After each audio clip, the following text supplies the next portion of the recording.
ಕುಮಾರಣ್ಣ ಅವರ ಕೇತಗನಹಳ್ಳಿನಲ್ಲಿ 1985ರಿಂದ ಒಂದು 4-5 ವರ್ಷಗಳಿಂದ ನಿರಂತರವಾಗಿ 85, 86, 87 ಈ ರೀತಿ 46 ಎಕರೆ ಜಮೀನನ್ನ ಏನ್ ಖರೀದಿ ಮಾಡಿದ್ವು. ನಾನು ಹಿಂದೆನೂ ಕೂಡ ಮಾಧ್ಯಮದ ಸ್ನೇಹಿತರಿಗೆ ಇದನ್ನ ಹೇಳಿದ್ದೇನೆ.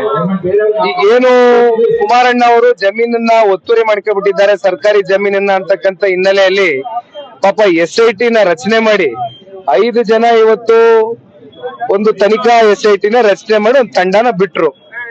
ಈಗ ಇದು ಕೋರ್ಟ್ ನ ಅಂಗಳದಲ್ಲಿ ಇದೆ. ಅಂತಿಮವಾಗಿ ನಮಗ್ ಗೊತ್ತಿದೆ, ನಮ್ಮ ಆತ್ಮಸಾಕ್ಷಿಗೆ ಅನುಗುಣವಾಗಿ ಸನ್ಮಾನ್ಯ ಕುಮಾರಣ್ಣ ಅವರು ಯಾವತ್ತೂ ಕೂಡ 1 ಇಂಚು ಸರ್ಕಾರಿ ಭೂಮಿನ ಇಲ್ಲಿವರೆಗೂ ಕಣ್ಣೆತ್ ನೋಡ್ಲಿಲ್ಲ. ಆಮೇಲೆ P ನಂಬರ್ ಇರ್ತಕ್ಕಂಥ ಜಮೀನು ನೀವು ಕೋಡಿ ದುರಸ್ತಿ ಮಾಡ್ಕೊಡಿ ಅಂತಕ್ಕಂಥ ಅರ್ಜಿಯನ್ನ ಕೊಟ್ಟ ನಂತರವೂ ಕೂಡ ಕುಮಾರಣ್ಣ ಅವರು 2 ಬಾರಿ ಈ ರಾಜ್ಯದ ಮುಖ್ಯಮಂತ್ರಿ ಆಗಿದ್ರು. ಮನ್ಸ್ ಮಾಡಿದ್ರೆ ಅವ್ರು ಯಾವತ್ ಬೇಕಾದ್ರೂ ಕೋಡಿ ದುರಸ್ತಿ ಮಾಡ್ಕೋಬಹುದಾಗಿತ್ತು, ಯಾವತ್ ಬೇಕಾದ್ರೂ ಕ್ಲಿಯರ್ ಮಾಡ್ಕೋಬಹುದಾಗಿತ್ತು. ಆದ್ರೆ ಅವ್ರು ಯಾವತ್ತೂ ಕೂಡ ಇದ್ರ ಬಗ್ಗೆ ಆಲೋಚನೆ ಮಾಡದಂತವ್ರಲ್ಲ. ನಾಡಿನ ರೈತರ ಪರವಾಗಿ, ಶೋಷಿತರ ಪರವಾಗಿ, ಬಡವರ ಪರವಾಗಿ ನಿರಂತರ ಸೇವೆಯನ್ನ ಮಾಡಿದ್ದಾರೆ.